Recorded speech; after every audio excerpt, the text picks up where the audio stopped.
जय हिंद दोस्तों। मैं आपका दोस्त अनिल कुमार और मेरे यूट्यूब चैनल का नाम है एजुकेशन मंत्रा। दोस्तों, हम इसमें जो है करंट अफेयर्स के बारे में बात करते हैं, जिसको समसामयिक घटनाक्रम कहते हैं। समसामयिक घटनाक्रम ये अलग अलग विभिन्न विभिन्न परीक्षाओं में अलग अलग तरीके से अलग अलग क्वेश्चन पूछे जाते हैं।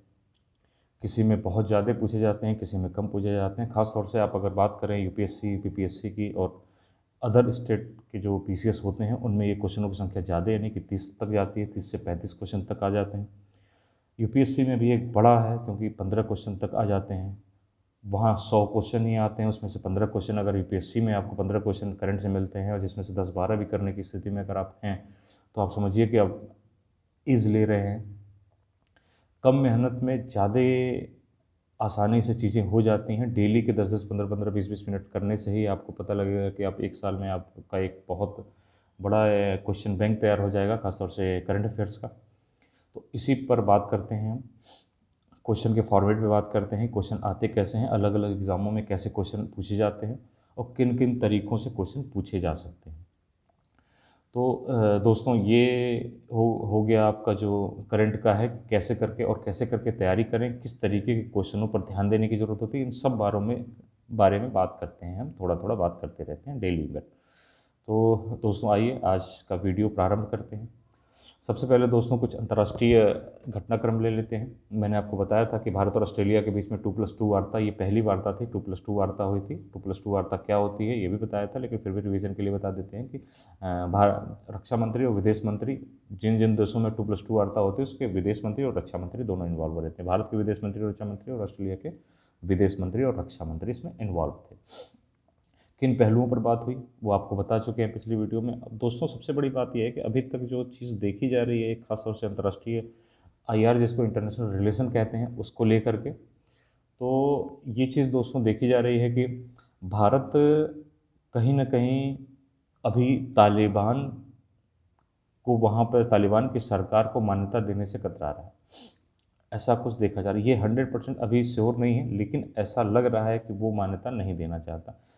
ये स्ट्रैटेजी हो सकती है दोस्तों अपने देश की। खासतौर से आपको पहले ही बताया था कि राष्ट्रीय हित सर्वोपरि होता है। किसी भी विदेशी जो भी हमारे संबंध होते हैं, विदेश के संबंध होते हैं, वो एकदम से बदलते नहीं हैं। एक तरीके से एक स्मूथ चल रहे होते हैं। वो सबसे बड़ा जो है राष्ट्रीय हित होता है दोस्तों, कि राष्ट्रीय हित हमारा क्या कह रहा है, उस हिसाब से हम चीज़ों को बदलते हैं। तो इसका प्रभाव, अमेरिका का प्रभाव दिख रहा है दोस्तों। ऐसा लग रहा है कि अमेरिका का प्रभाव है भारत के ऊपर, जिसकी वजह से वो वहाँ पर मान्यता नहीं दे पा रहा है या देना चाह रहा है तालिबान को। तालिबान एक तरीके से आतंकवादी ग्रुप है, आप भी जानते हैं, और लोकतंत्र में उनका बिल्कुल भी भरोसा नहीं है। तो बस बात ये रहती है दोस्तों कि जब कहीं पर राज सत्ता स्थापित किसी की हो जाती है, तो आपको उस हिसाब से बातचीत करनी पड़ती है। आपको ये भूलना पड़ता है कि उस जगह पे किस तरीके की सत्ता चल रही है, क्योंकि राजतंत्र तो बहुत जगहों पे है अभी भी। आप गद्दाफ़ी लीबिया का था, उससे भी बातचीत। सद्दाम हुसैन था, वो भी तानाशाह था, उससे भी बातचीत।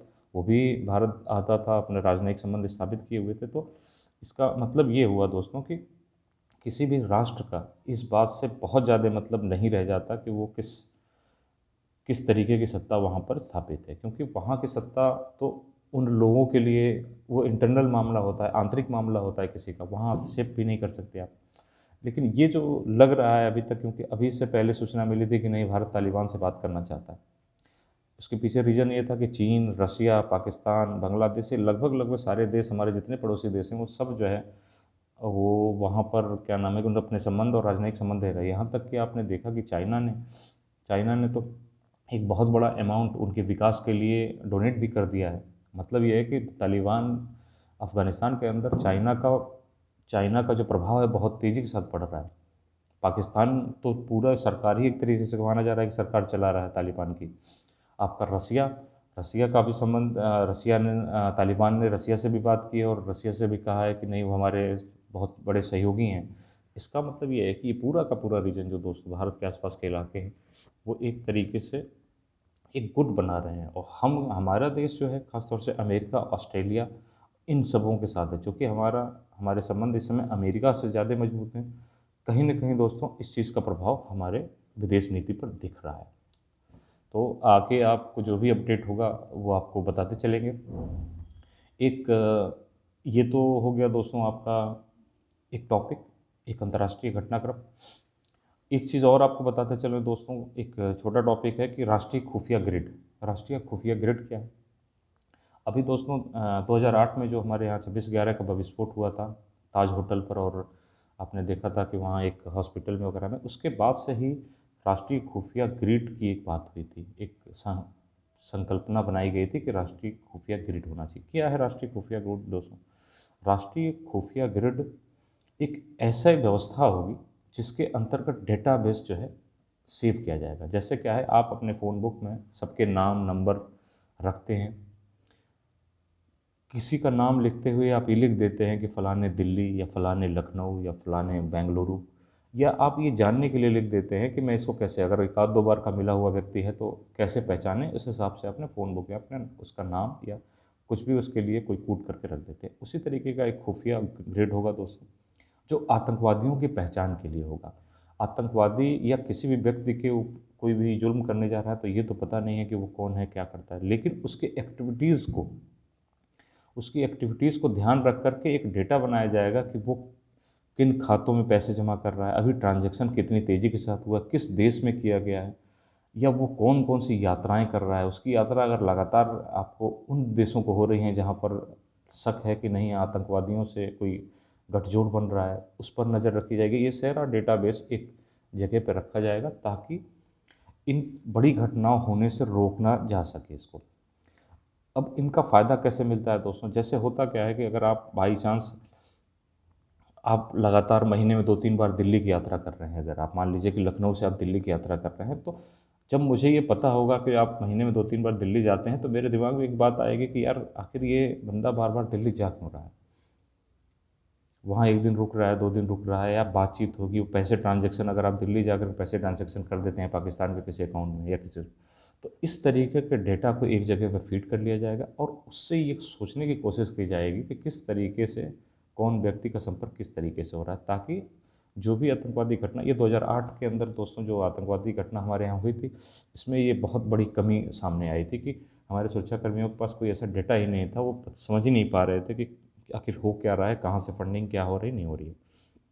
तो ये राष्ट्रीय खुफिया ग्रिड की परिकल्पना है, ये जल्दी ही हो सकता है सामने आएगी और इसके बारे में और आपको डिटेल में बताएंगे, लेकिन यह है कि अभी इतना जानने के लिए पर्याप्त है कि खुफिया ग्रिड का। तो ये दोस्तों 2 टॉपिक हो गए आपको एक तरीके से।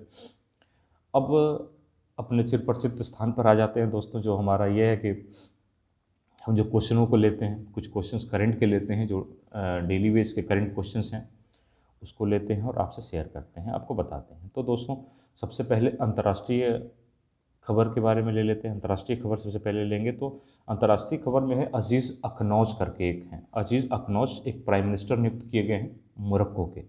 मोरक्को के प्राइम मिनिस्टर, नए पीएम प्रधानमंत्री नियुक्त किए हैं। उनका नाम है अजीज़ अखनौज। अजीज़ अखनौज रबात, ये जो दोस्तों मोरक्को की राजधानी है रबात। आइए मैं आपको थोड़ा सा दिखा देता हूँ कि आखिर ये मोरक्को कहाँ पे पड़ता है। अभी इसी तरीके से दोस्तों काम चलाना पड़ेगा आपको, क्योंकि डिजिटल प्लेटफॉर्म अभी तो अवेलेबल नहीं है हमारे पास। मैं कोशिश करूँगा जल्दी ही। ये देखिए दोस्तों मोरक्को दिख रहा है आपको स्क्रीन पे। अल्जीरिया आप देखेंगे कि इसके ईस्ट में अल्जीरिया है, नॉर्थ में स्पेन है। देखिए पुर्तगाल, आप पुर्तगाल को क्रिस्टियानो रोनाल्डो का ये देश है, रहने वाले हैं पुर्तगाल के। स्पेन है दोस्तों। और आप ये देखेंगे जिब्राल्टर की संधि, जिब्राल्टर की खाड़ी, ये बीच में देखेंगे आप जिब्राल्टर चैनल है एक, जिब्राल्टर जो अलग कर रहा है किसको, स्पेन को मोरक्को से। तो मोरक्को और इसकी इस दोस्तों ये इसकी राजधानी है रबात। तो आप ये देख पा रहे हैं यहाँ के प्राइम मिनिस्टर नियुक्त हुए हैं अजीज़ अखनौज। मैं कोशिश करता हूँ थोड़ा और आपको नज़दीक से दिखा पाऊँ। ये मार्कश यहाँ का एक, मार्कश है यहाँ का एक वो है प्रांत है मार्कश, अक्सर आता रहता है। रबात देखिए बिल्कुल तट की राजधानी है दोस्तों। रबात तो है कहाँ पे है, तट पे है बिल्कुल। ये देखिए रबात। तो ये है दोस्तों आपको ये कहाँ पे है। तो दोस्तों ये हो गया। दूसरा आपको एक अंतर्राष्ट्रीय खबर ये और ये बता दें दोस्तों कि ऑस्ट्रेलिया के अंदर, ऑस्ट्रेलिया में दोस्तों एक सुप्रीम कोर्ट के जज नियुक्त हुए हैं। ऑस्ट्रेलिया के एक सुप्रीम कोर्ट के जज नियुक्त हुए हैं ऑस्ट्रेलिया के। जिनका नाम हिमेत धनजी है दोस्तों। हिमेत धनजी ऑस्ट्रेलिया, ये भारतीय मूल के हैं और सुप्रीम कोर्ट के जज नियुक्त हुए हैं ऑस्ट्रेलिया के अंदर। चूँकि भारतीय मूल के हैं इसलिए इम्पोर्टेंट है, अन्यथा ये शायद ये क्वेश्चन हम आपसे बात नहीं कर रहे होते, क्योंकि कोई भारतीय मूल का व्यक्ति किसी और कॉन्टिनेंट ही है ऑस्ट्रेलिया और किसी और देश में जा कर के अगर इतने बड़े पद पे जा रहा है तो ये इम्पॉर्टेंट हो जाता है, जो आपका नाम है हिमेत धनजी। तो ये अंतर्राष्ट्रीय खबर एक तरीके से हो गई। आगे आइए अपने अपने देश की कुछ घटनाओं, कुछ जानकारियों पर नज़र डालते हैं। आप कल बात हुई थी दोस्तों कि गुजरात के जो मुख्यमंत्री थे विजय रूपाणी, उन्होंने एकदम से इस्तीफ़ा दे दिया था। अब उनकी जगह दोस्तों भूपेंद्र भाई रजनीकांत पटेल, ये नाम है दोस्तों जो नए मुख्यमंत्री बनेंगे गुजरात के। भूपेंद्र भाई रजनीकांत पटेल, ये नाम है इनका, ये गुजरात के नए मुख्यमंत्री होंगे। गांधीनगर राजधानी है आप जानते हैं गुजरात की। अगली खबर है दोस्तों एक बैक टू द रूट्स करके एक बुक का नाम है ये, बैक टू द रूट्स। अब ये किसने लिखी है? तमन्ना भाटिया। ये एक्ट्रेस हैं दोस्तों, साउथ की एक्ट्रेस हैं और हमारे यहाँ बॉलीवुड में भी इन्होंने काम किया हुआ है। आप तमन्ना भाटिया के नाम से परिचित होंगे। तो तमन्ना भट्ट ने एक बुक लिखी है, उसका अभी जो है विमोचन किया है, बैक टू द रूट्स। तो ये इम्पॉर्टेंट हो जाती है क्योंकि एक सेलिब्रिटी हैं और इन्होंने जो है इस किताब को लिया है। एक दोस्तों क्वेश्चन है एक कि एक ब्रेस्ट मिल्क पंप बैंक बनाया गया है। ब्रेस्ट मिल्क पंप बैंक, ये लुधियाना में बनाया गया और ये देश का पहला ऐसा बैंक है। किस टाइप का बैंक है दोस्तों? होता क्या है दोस्तों कि आप नाम से चला होगा ब्रेस्ट मिल्क बैंक, मतलब जो माताएं बच्चों को दूध पिलाती हैं उनसे दूध लेकर के इकट्ठा करके एक बैंक में सुरक्षित रखा जाएगा। किस लिए सुरक्षित रखा जाएगा? क्योंकि कई बार ऐसा दोस्तों होता है कि नवजात शिशु होता है और उसकी माँ की डेथ हो गई होती है, या कोई नवजात शिशु है जिसको पास ये सुविधा नहीं है कि वो अपनी माँ का दूध पी पा रहा है, तो उसके लिए दोस्तों इस बैंक से दूध की व्यवस्था की जाएगी। क्योंकि सबसे पहला आहार जो अगर बच्चे का होता है वो माँ का दूध होता है। इसीलिए आपने सुना होगा दोस्तों कि डायलॉग मारता है, अगर माँ का दूध पिया है तो सामने आ जा। मतलब ये है कि ये बहुत ही पौष्टिक होता है, पौष्टिक भी होता है और बच्चे के लिए सर्वगुण संपन्न होता है। सभी बीमारियों से लड़ने का इसके अंदर मद्दा होता है। ये बहुत ज़्यादा इम्पॉर्टेंट है। सबसे पहला आहार अगर बच्चे का कुछ है तो वो माँ का दूध ही है। इसीलिए फिल्म इंडस्ट्री में भी ये डायलॉग पर काफ़ी जो है फेमस हुआ। तो दोस्तों इसलिए ये कहाँ पे है? लुधियाना में। ये भारत का पहला बैंक है दोस्तों, ये है पहला ब्रेस्ट मिल्क पंप बैंक। तो आपको ध्यान रखना है लुधियाना में। चूँकि मैंने आपको बताया था कि अगर पहला शब्द यूज हो जाता है, कहीं पे भी पहला शब्द हो जाता है, पहली बार नियुक्ति, तो वो क्वेश्चन अपने आप इम्पॉर्टेंट हो जाता है। तो दोस्तों एक क्वेश्चन, अलकनंदा क्रूज कहाँ स्टार्ट की गई है, कहाँ प्रारंभ की गई? तो अलकनंदा क्रूज जो है वाराणसी के अंदर स्टार्ट किया। अलकनंदा क्रूज का मतलब यह है कि एक जहाज़ है जिसको जो है वाराणसी में उसका किया गया है कि अलकनंदा क्रूज। बस इतना ही जानने की जरूरत है। अलकनंदा क्रूज कहाँ पे? वाराणसी में। एक दोस्तों एक नया क्वेश्चन ये है कि राजा महेंद्र प्रताप सिंह विश्वविद्यालय, जो कि अलीगढ़ में इसका शिलान्यास किया गया है, इसको प्राइम मिनिस्टर नरेंद्र मोदी अभी कल शुरुआत करेंगे इसकी।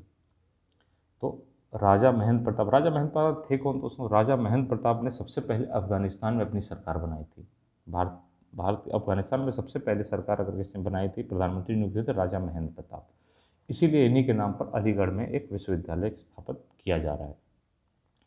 तो दोस्तों ये है कि एक क्वेश्चन दोस्तों आपको हम स्पोर्ट्स से क्वेश्चन जो है आपको अपडेट कर देते हैं कि अभी यूएस ओपन हुआ था। ग्रैंड स्लैम होते हैं, 4 ग्रैंड स्लैम होते हैं और ये यूएस ओपन है।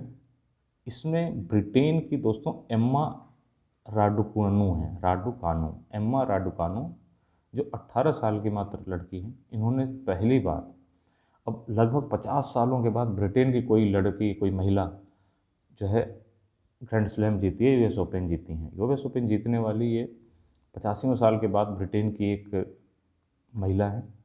ये महिला ओपन में एकल खिताब में इन्होंने जीता है। एम्मा राडुकानु नाम है इनका। ये क्वेश्चन 100% आने वाला है दोस्तों। ग्रैंड स्लैम से आपको पता है कि 4 ग्रैंड स्लैम होते हैं, उससे एक क्वेश्चन जरूर आता है। चारों ग्रैंड स्लैम के नाम बता दूं आपको, ऑस्ट्रेलिया ओपन है, फ्रेंच ओपन है, विंबलडन ओपन है और आपका यूएस ओपन है। ये 4 हैं। आपको चारों से एक न कोई क्वेश्चन हर एग्ज़ाम में आपको ज़रूर मिलता है, चाहे पुरुष एकल में जीत ले। आपने देखा है कि 3 4 5 नाम हैं, उन नामों में से यही लोग जीतते रहते हैं। आपके जोकोविच हैं, आपके राफेल नडाल है, तो इधर सेरेना विलियम्स, आपकी सेरेना विलियम्स हैं, विलियम्स बहनें हैं दोनों।